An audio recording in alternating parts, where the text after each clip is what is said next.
The IC continues to see threats from our principal adversaries, China, Russia, Iran, and North Korea. I must say, though, that after these last 2 months, I'm worried that the call may be coming from inside the House. This report calls Russia, and I quote, an enduring potential threat to U.S. power, presence, and global interests. But as far as I can tell, we're now on Team Kremlin. We vote with them and against our allies in the United Nations. We humiliate President Zelensky in the Oval Office. The president's chief Russian negotiator, Steve Witkoff, is repeating Russian talking points. USAID is gone, and with it, all American soft power. If I had time, I would ask the generals at this table about what it means to our national security to give up our soft power. We're no longer helping struggling nations in Africa. China, or worse, terrorists, are filling the vacuum. I wonder how many of those African countries will be named in next year's threat assessment.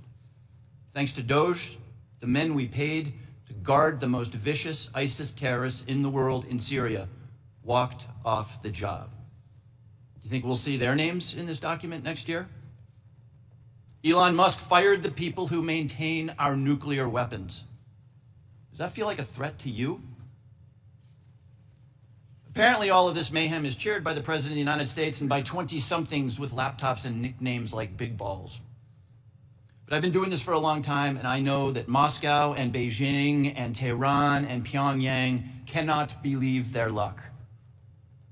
Now we come to learn that people in the most dangerous and sensitive jobs on the planet put extremely specific predecisional discussions about a military attack on Signal, which could be intercepted by the Russians and the Chinese.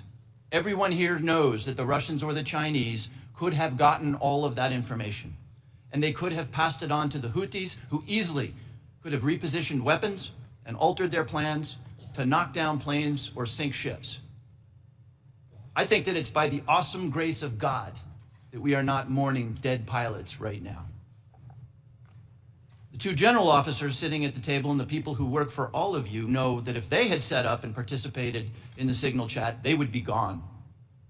And they know that there's only one response to a mistake of this magnitude.